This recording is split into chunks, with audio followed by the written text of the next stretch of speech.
Hey guys, this is Chris. I've been working with Andre now with our presentations and creating this game this semester. And I'll go ahead and get started here. This is my part of the presentation, and I'm going to go over an example of my code to show and demonstrate the types of Java selections. I'm also going to go into the unit tests to display the control function and how I've gone ahead and tested my algorithm in the test matrix. Other things we'll be covering today is the scope and lifespan of variables, and also the arguments and how they're passed by value or passed by reference. So let's go ahead and get started here. I have everything put into this slide. We may jump over to NetBeans and show you a couple things with the test matrix. But we'll go ahead and get started with the game menu view here. This is the class page that I wanted to go ahead and demonstrate that we created in our game. This class demonstrates if statement and also switch statement. Our if statement here, as you see at the top, we have the if value length function is less than 1, then it will execute what's inside the curly brackets there. What we wanted to do is make sure that when an option was put in, if nothing was put in, being less than 1 character in length, it would go ahead and display this invalid value. And it'll go ahead and instruct the user that the value can't be blank. So that is what we call also conditional operator in the if statement. Up at the top, the value length function less than 1. Very useful. A lot of different conditional operators that you can use, greater than, equal to, and so on. The next example here is the switch. Got the switch statement. Something we use in our menus, actually. We have several of these switch statements set up that we've customized for each of the menu classes. But essentially how it works is switch will go ahead and go through each one of these V, I, and S option there. When the user puts in a V, the switch will go ahead and actually look for that V in all the cases. And once it finds it, since it's at the top, it'll find it pretty immediately. You'll go ahead and execute the view map function and pull that up. So once again, pretty useful. Sure, there's other ways to do it, but the if and switch statement is very powerful. Stuff you actually use in several different coding languages, even like JavaScript. I'll go ahead and move on past this page here. So we have other selector statements that I didn't go over in my code, but the selector statements here, you got if else statements and if else ladder if ladder statements. And essentially what those are, very similar to this if statement, but this is just a single if statement at the top that we went over already. The other example here is if we have an if statement, and what if the condition isn't met in that first one? It's going to go ahead and jump down to the bottom else statement 6. Now if you're using a ladder, it's going to include all 4 options here. We got if condition 1, else if condition 2, else if condition 3, and then else at the bottom.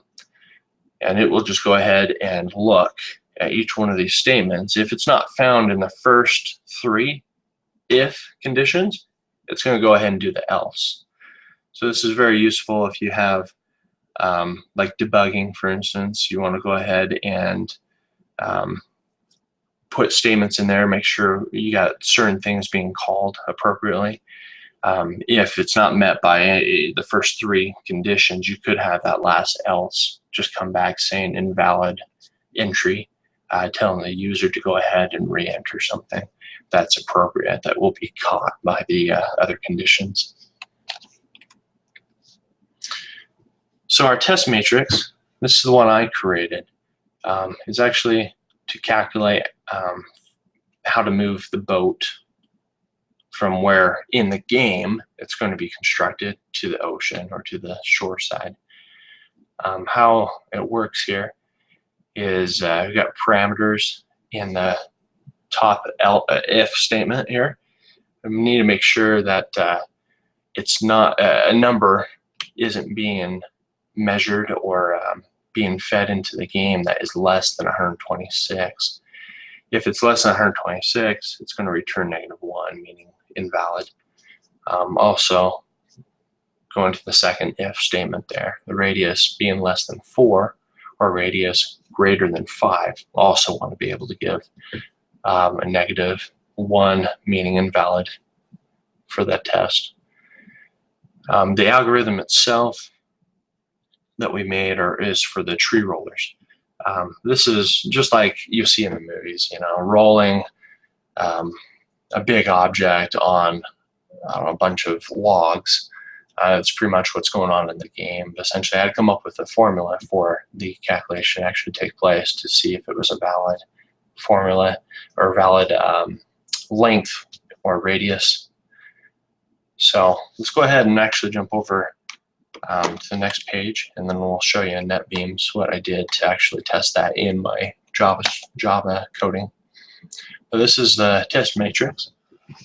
We have our valid column on the left, and then you got the 3 invalid columns next, and then the boundaries. We have a couple things that we did to make sure that the test case came back valid or it was displaying an invalid amount appropriately. But essentially, we have the valid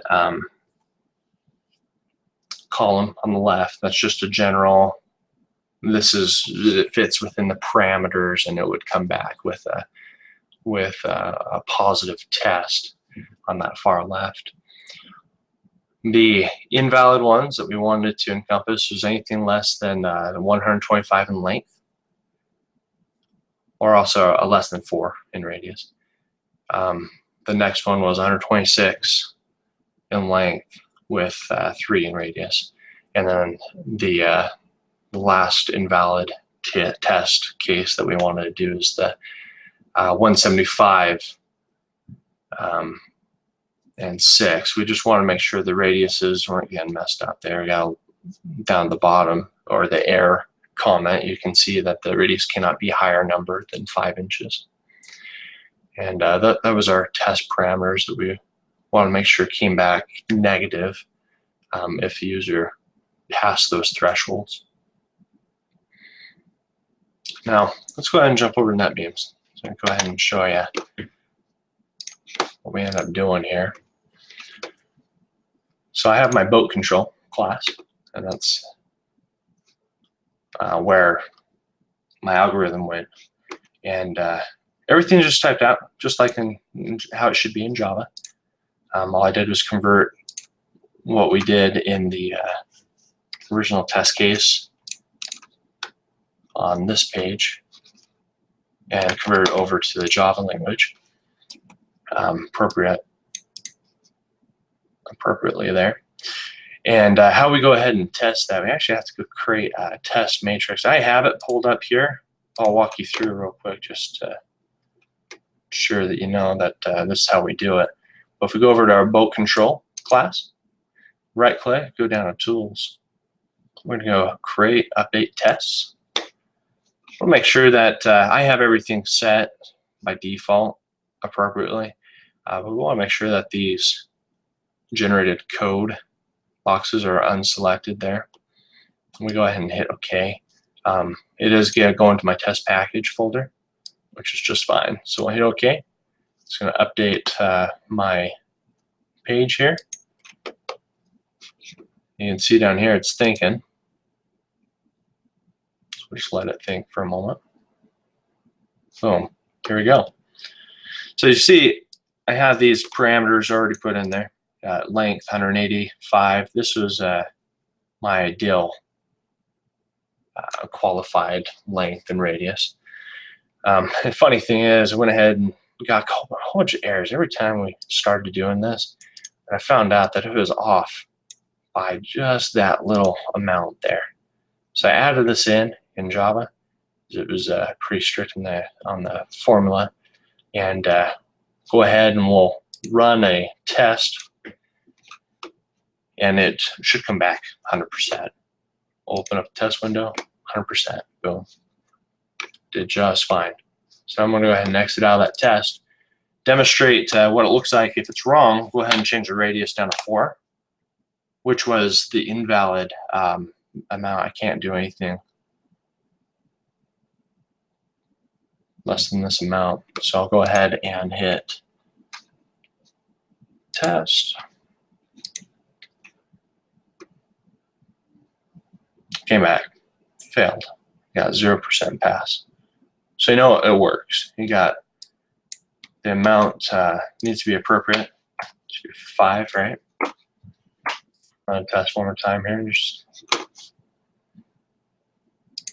comes back passed. So we're good. So essentially that's how that works. We'll go back to the presentation here.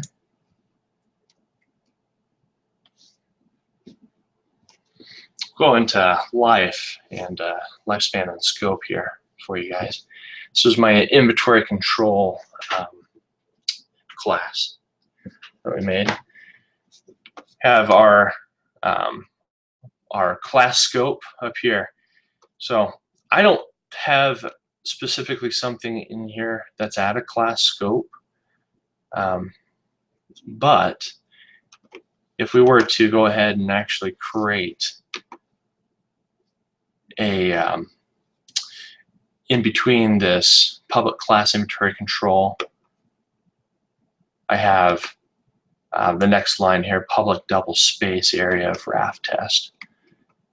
This belongs to a function, so that's a different scope. Class, if I had a variable being declared in between this public class inventory control and public double space area of RAF test, and it wasn't associated with this curly bracket in this function, that would actually be class scope, and it would have a lifespan of the entire class down to the bottom curly braces.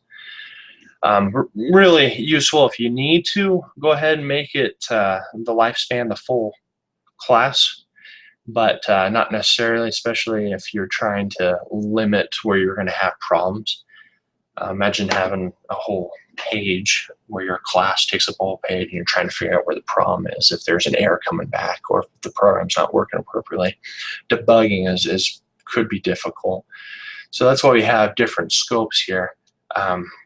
Function scope, once again, if this, which we actually have these being declared, there's double log diagram, diameter. Sorry, I can't even speak here. Diameter being declared here in this function, it's good for the entire function. And then even more fine-tuned, you got your selection scope. You got this if statement. What's being declared in this if statement is this selection, this curly bracket. Once it hits that curly bracket being declared in that space, it's dead. It no longer works. So its only lifespan is during the curly brackets in which it was specifically declared. Hope that fully explains that for you. Now the next thing we had to go over here is the argument passed by reference and value. I actually have 2 examples here. I'll go through both pages. But by reference, I really love the video that explains this that we watched in the class. It actually describes how you don't ask someone for their telephone, you ask them for their telephone number. And same with names. You can have 2 Johns, but they're 2 different people, right? Well, being passed by reference here, I only have one. I got player 1 variable, but essentially how it works is at the start of our game, I took out the start game code just to be able to fine tune what we're looking at here. But I got player object, right here being it executes that creation of the player one variable, and that goes ahead and actually assigns the player one variable to the rest of the code here. So throughout my code, the reference that's getting passed on is actually able to be called by the player model, and that's essentially how being passed by a reference works.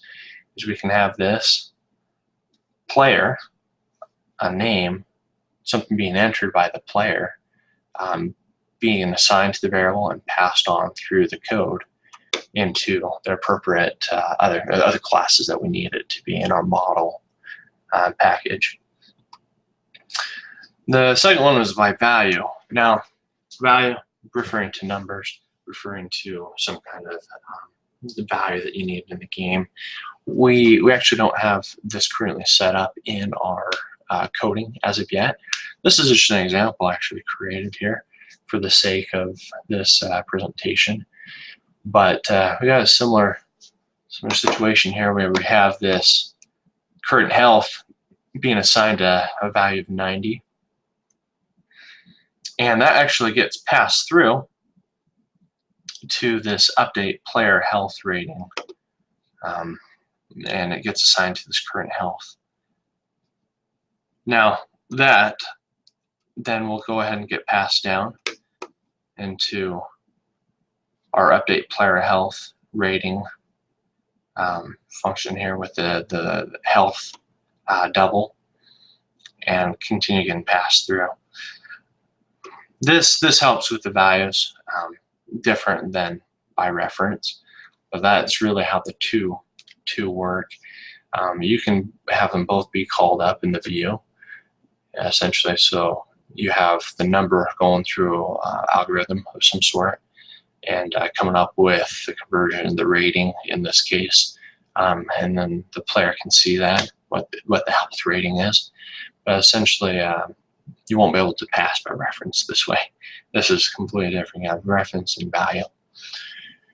Between those two, you need both to be able to run a type of game that we're doing, this text-based game, because you'll have your references being passed, player's name, for instance, and also other calculations being dealt with, like health rating, things of that nature. So other than that, really concludes the presentation I have there for you today. So I hope that answers all the questions, and I've gone through, and I hope you enjoyed this slide, and take care for now. See ya.